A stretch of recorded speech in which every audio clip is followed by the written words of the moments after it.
Jeff, it's great to be with you. Thanks again for taking the time. And it's been wonderful to work with you again. I love the school. I've been there many times and a big fan of CAIS.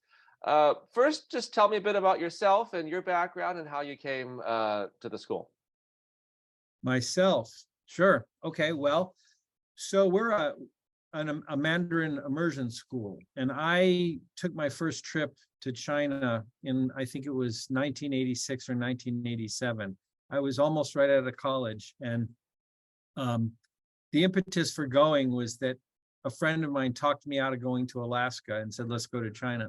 So I did, and that just sort of set everything off. And here, in 2010, I was actually working in Beijing, China. I've lived 15 years in what I call Greater China, China and Taiwan. And I was at the end of a 10 or 11-year gig in China in education, in immersion education. And I was recruited to this school. And my life at that time in China was terrific. I loved it. And I would not have come back to the United States to work in just any old school. There's a lot of fabulous schools, but this school, obviously the mission and the historical importance of the school resonated with me. So in 2010, I moved here and haven't looked back. That's fantastic. Now, I love that story, and actually going to guess I could be off by a few years, but perhaps around the same time you were going to China for the first time, CASE was being started, and the school just has an amazing history. Um, it's just a trailblazer in so many ways, uh, and here we are also at a unique point in time where the school is about to embark on a major campaign and move to a new campus. But before we get there, tell us about CASE present, and if somebody who has never been there before, what's the school like, and a little bit about all the great things that are going on. Right. Yeah. Oh, a lot to say. I'll try to limit it. So as you mentioned, when I was first going to China, um, CASE had been founded, I think, 5 or 6 years earlier. The school opened its doors in the basement of a building, and 10 students registered. Only 4 showed up on the first day. And here we are now, some 42 years later, and we've got 500 students, 100 and some employees, and we are the first and the oldest Mandarin language immersion K through 8 school, or pre-K through 8 school now, in the United States. And we're in San Francisco, which is a very international and sort of Pacific facing city, with a large population that identifies as Chinese American. And so there's a great deal of support for our school. Having said that, despite the word international in our name, we're not an international school in the traditional sense. Almost all of our students, if not all, are American citizens. Their parents are American citizens. We have predictably, we have a fairly large percentage of Chinese American kids, or children who have at least one parent who identifies as Chinese American. But we have kids of all flavors at our school. And the mission of our school, to embrace Chinese, to become our best selves and to contribute to a better world, the first tenet in that is to embrace Chinese. And what that means to us is that our students spend, depending on their age, they start out in preschool and their education is completely in Mandarin.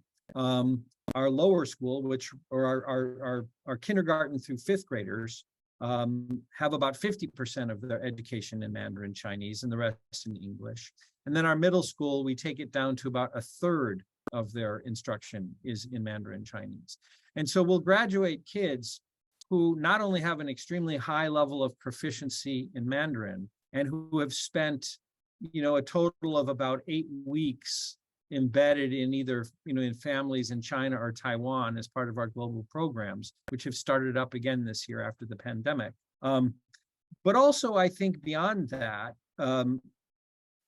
have a sort of a set of of characteristics that, in my mind, sort of transcend their ability to speak, listen to, write, and read Chinese, and transcend their kind of specific cultural knowledge about China, and sort of reach to what we like to call here the immersion bonus. It's sort of the byproducts of having lived and been exposed to and been immersed in a language and a culture other than your own. And what we find, and I saw this with my own children who I raised in China, that through immersion, kids also have other cognitive benefits, better executive functioning.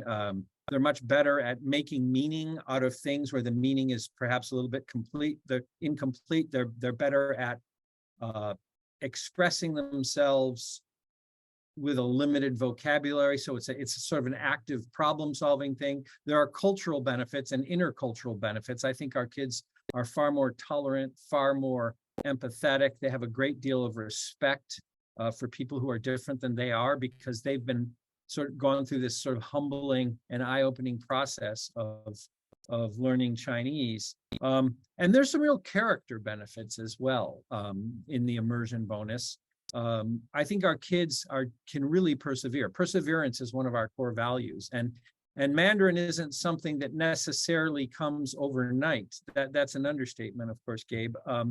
And our kids, I think, through being engaged with a second language all the time, they learn to sort of struggle productively, and make incremental progress over years. And so I think our kids are pretty gritty. And if you walked around our school, you'd hear Mandarin, you'd hear English, you'd see kids sort of code switching all the time, depending on who they were talking to. They're polite, they're humble, they're kids. But the benefits that they get from our program are really, I think, transcend just the acquisition of a second language, knowledge of a second culture, and then, of course, all of the other things: math, English, SEL, DEI, et cetera, et cetera. That's great. I love it. And you mentioned your core values. Another one of your core values is courage. And the school has had a lot of courage over the years, the courage to just start and begin in a transformative way back in the 80s. Back in 2014 or 15, there was a major campaign for your middle school campus. And that is its own story that we probably won't be able to tell. But here we are today. And as I understand, you have 3 classroom campuses plus a 4th business office campus. So you're right in the heart of the city, practically in the center. And you've taken the courage to do a major change, and the school has bought an exciting piece of property where it's going to become a unified campus in just a short while. Tell us just a little bit about this, because for someone Sure. who's going to be taking over the advancement department, they'll be right in the throes of an exciting transition for the school. Right. Yeah. No, certainly. This is definitely the most exciting and challenging episode in probably the history of school, and certainly in my 13-year tenure. So during the pandemic, first of all, I think, referring back, Gabe, to your description of our current campus, right? We're a typical kind of urban independent school. We're in the middle of an urban neighborhood. We've got buses and subways, and this, as the school has grown, we've sort of acquired real estate piecemeal in this neighborhood where we are. And so an urban campus has its charm, but it also has its limits. And the biggest limit is space. And in San Francisco, which is a fairly regulated city for a number of reasons, you can't, you can go up, but not everybody can go up, right? Little kids have to stay on the ground floor. So living in San Francisco is a constant sort of maze of real estate challenges and facilities challenges. And so right in the middle of the pandemic, I got an email from a broker who told me that the campus of an all-girls Catholic school was being put up for sale. The school had shuttered a few months before. And it came at a time where everybody was losing, well, we were keeping our heads, but a lot of people were losing their heads about the pandemic. And, it's not like we didn't have a lot on our hands, just sort of holding the community together, making everybody feel safe. And along comes this opportunity to purchase this campus. It's 5.4 acres. It's got 3 buildings. One is a giant classroom building, an arts building with a 455-seat theater, a large dance studio, a ceramic studio, a painting studio, some nice art display spaces, and then an athletics building with, a high school sized gymnasium and a weight room and locker rooms and all this, plus just a huge amount of outdoor space for an urban school. I mentioned 5.4 acres. And it was really sort of too good to pass up. And the planets sort of aligned. I mean, I guess it was a silver lining, because at that time, a lot of institutions were sort of hunkering down and not taking any large risks, because who knew what the future was going to be like? This is sort of pre-vaccine, right? And interest rates were really low. And so the board of trustees, or a subset of the board of trustees, and I spent, it seemed like we were on Zoom calls, 3-4 nights a week until late at night, working it out. The financing, the campaign projections, the checking out the campus, turning over every stone we could.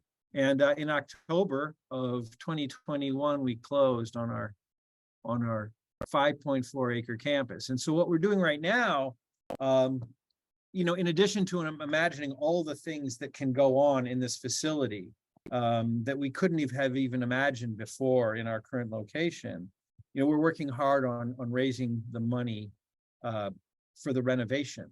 The purchase of the campus has already been taken care of. That's in the rearview mirror, and we're now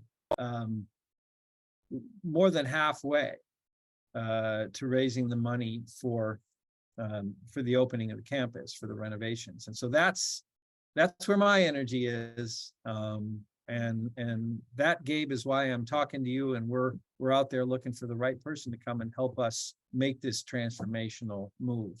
That's outstanding. And just to let folks know, I mean, and you've had a wonderful partnership with your current advancement director, who is moving back east. She's been an essential element and anchor over the last 9 or 10 years to help the school through these major growth areas. And so she'll be handing the reins to somebody else. And as you mentioned, you're looking for that new partner. Talk a little, just, in the final few minutes here, what matters most to you? What's on the horizon? What type of mindset or experiences are going to be most appreciated and welcomed at CAIS going forward? Right, yeah. So you're right. We're saying farewell to a fantastic advancement director, and also probably my closest personal friend on the faculty and staff. And it's a real bittersweet departure. But what the type of people who do the best at our school, and the sort of person I'm looking for, is someone who is entrepreneurial, right? Somebody who is, I mean, people don't do very well at our school if they show up and they say, what do I do? I think we're a little bit better when people come along and I say to them, what should we do? And then it becomes a sort of a creative, energetic, sometimes frenetic partnership with me, with our admin team, with our board. I mean, whoever comes into this role will feel really lucky to have them, and frankly, I think they'll feel pretty lucky to be here, because we have a really, really fantastic culture of generosity, of philanthropy, of support. We've got a board, some of whom have been through another campaign before this, and all of whom are completely behind this project. They've all got skin in the game. Of course, we went out and got all of our trustees' pledges first. They stepped up in a heroic way. And so I think that, an advancement person coming in, I need somebody who is a partner, somebody who's honest, somebody who's self-effacing, somebody who's not afraid, to sort of try new things and make mistakes. we're a very, we move fast, we have high standards, but there's no expectation, Gabe, at our school that in order to do a job well, you have to be a superhero. We're just looking for humans, who want to have fun, who want to work hard, who get along with others, and the big thing is they feel as though what they're doing has great meaning. And I believe that what we do, cultivating a generation of kids who can function comfortably in a second language, in a second culture, and by extension, with all sorts of people who are different than they are, is a super worthwhile thing to be doing. And so I want the person who joins to be enthusiastic about the kind of work we're doing. And it needn't be somebody with a China background. It needn't be somebody who speaks Mandarin. It just needs to be a person who sees what we do as being important and meaningful and wanting to do it together with a bunch of like-minded people. That's great. Final question, Jeff, just in terms of meaning and meaningful. I can tell, and I've known over the years, and it's been wonderful to know you for so many years, that Chinese culture and all its fantastic elements has a great personal meaning and connection to you. Maybe just tell listeners one little snippet about either something, place you've been to, or part of the culture, or the just that has a personal connection to you, sort of the why, for why this is truly the authentic element of who you are and the right place for you to be working.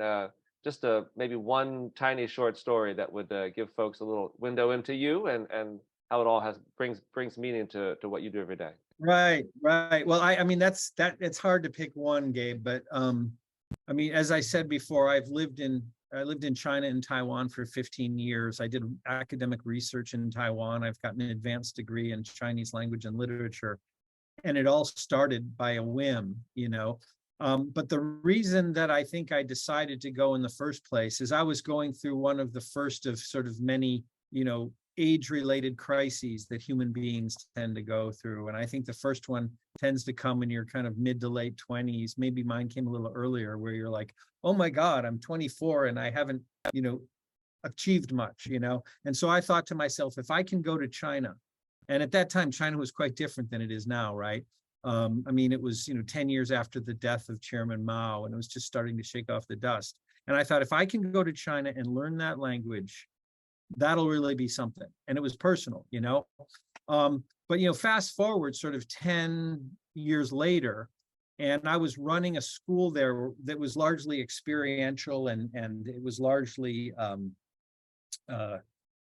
it was China focused. It wasn't it's sort of an international school, an American school. And one of the things I was dedicated to doing is taking kids to areas of China that foreigners, and frankly, a lot of Chinese, can just never see. It became sort of an obsession of mine to get to the most remote corners of the country and to interact with those folks. And I remember on several occasions, but one in particular, I was standing on a mountain in the middle of a tea. Tea leaves are grown, tea trees are grown usually on mountainsides. And I was standing there.